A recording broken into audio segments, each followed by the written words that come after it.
they were talking about how the NBA champions were calling them the world champions. He goes, the world champions of what? But the United States? But do you know what? You got the Super Bowl, or the NFL does that. Basketball does that. Baseball does it. And NHL calls themselves the Stanley Cup champions because that's what they've won. Because that's what they've won. Exactly. You've got.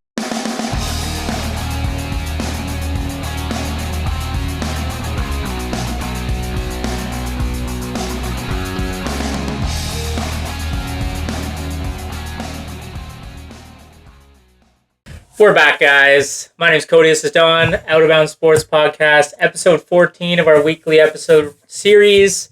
5 great topics to get into, including some NFL action, some CFL action. No, CFL? Yeah.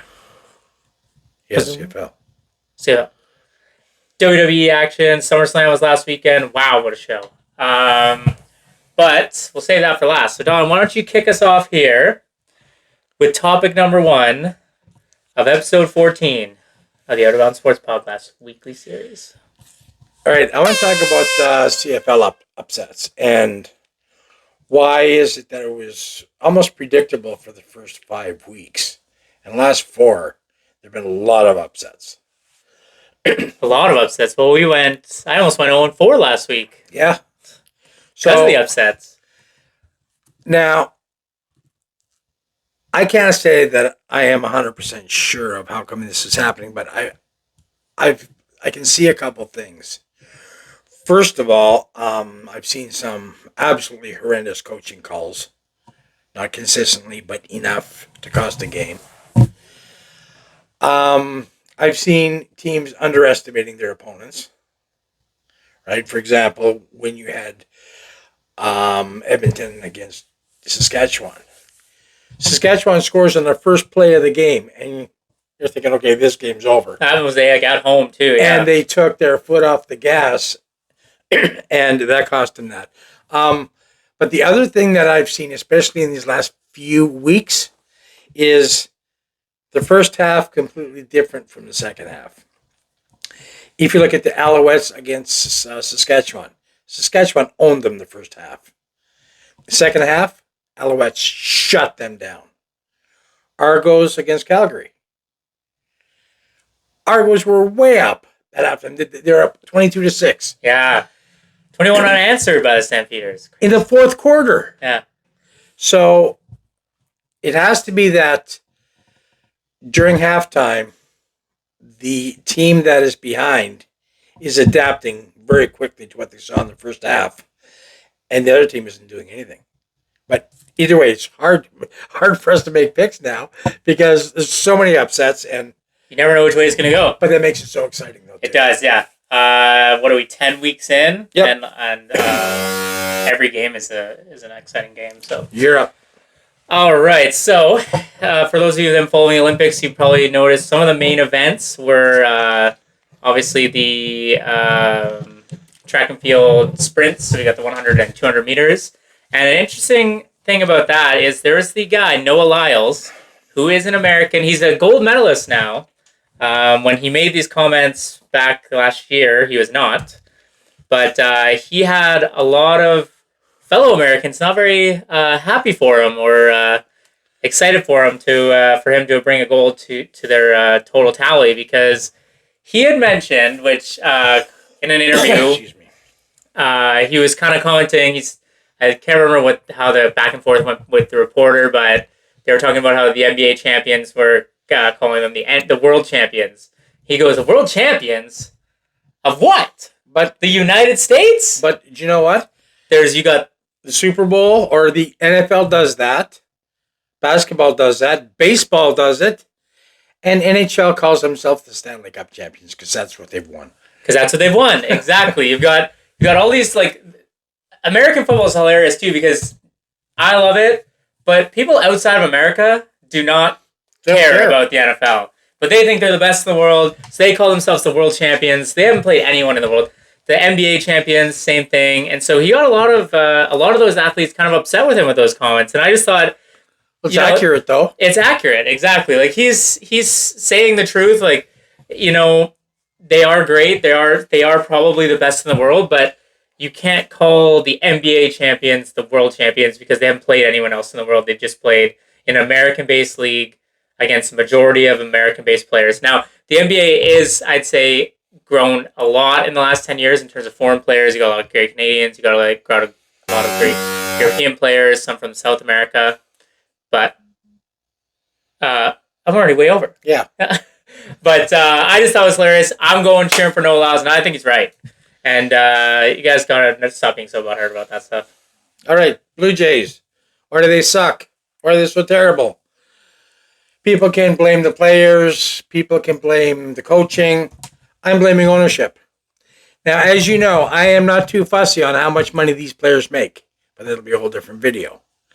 But the thing is, the Blue Jays are not spending the money that they can, right?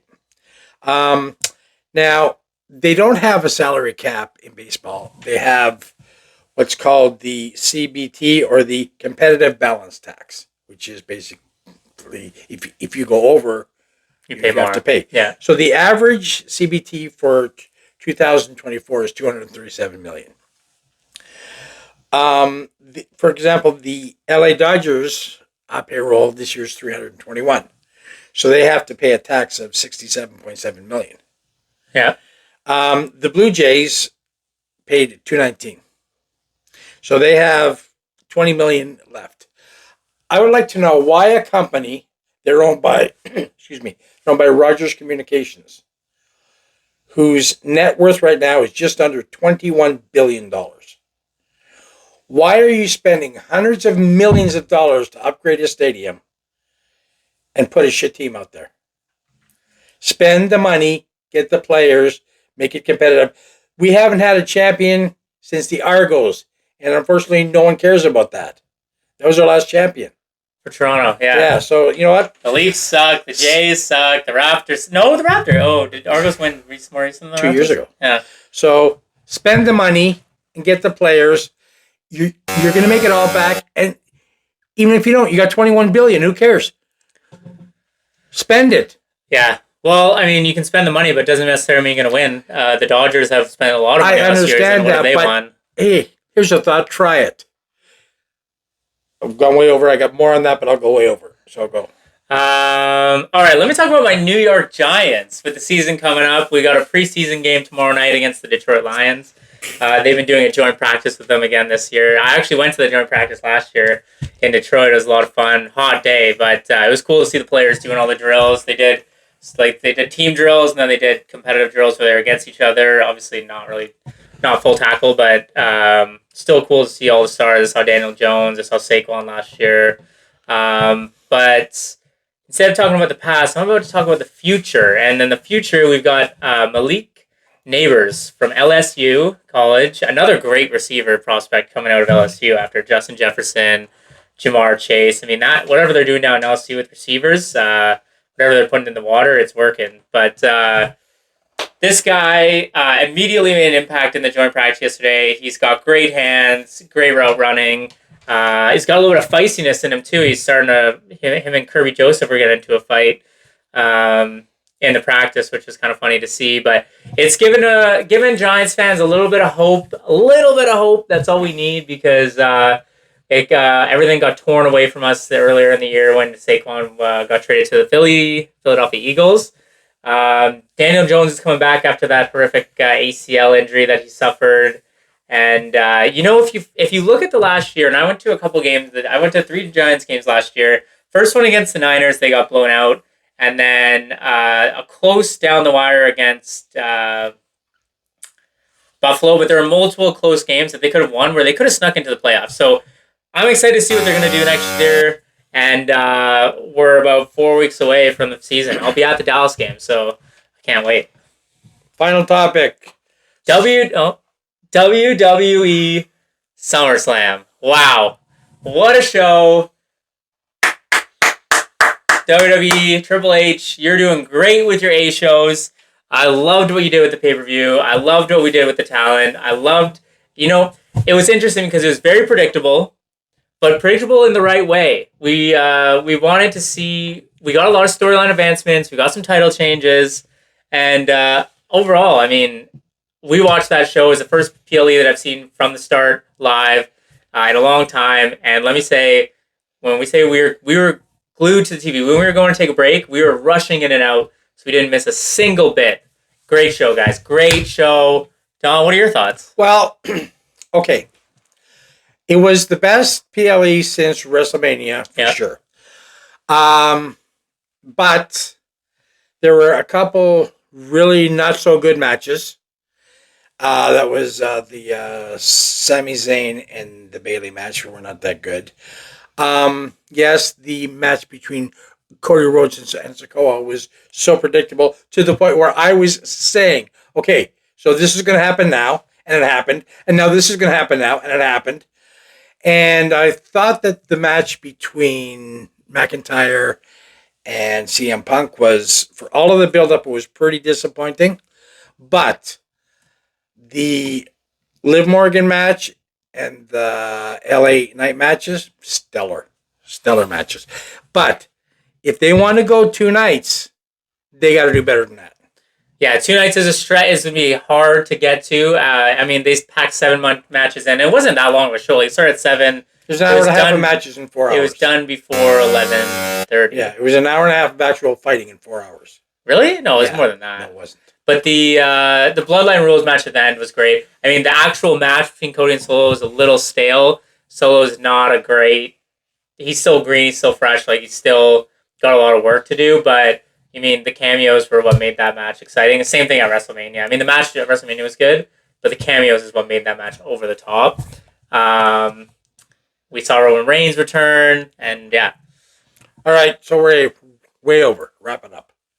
Well, I mean, I just wanted to say, like, the first... I loved how they kicked off the show.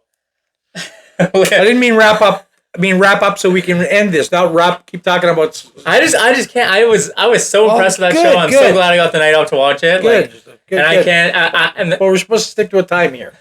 And we're already 2 minutes over because of that one. Well, the last topic is able to... We can stretch the last topic a little bit. Well, yeah, but just go. Quick note, I just noticed Malik Neighbors has the same birthday as me, July 28th, so shout out to all the Leos out there. And, all right, so episode 14, that's another one in the books. If you enjoyed this video, make sure you smash that like button and hit that little notification bell so you can see all of our future videos. And as always, make sure you leave us a comment. Let us know any topics you guys want to hear. Let us know how we can make these videos better. This is my favorite video to do every week, but we're not seeing the same sort of reaction from you guys. So if there's something we can do differently to make these better, let us know. But otherwise, thanks again for watching, and we'll see you next week. See ya.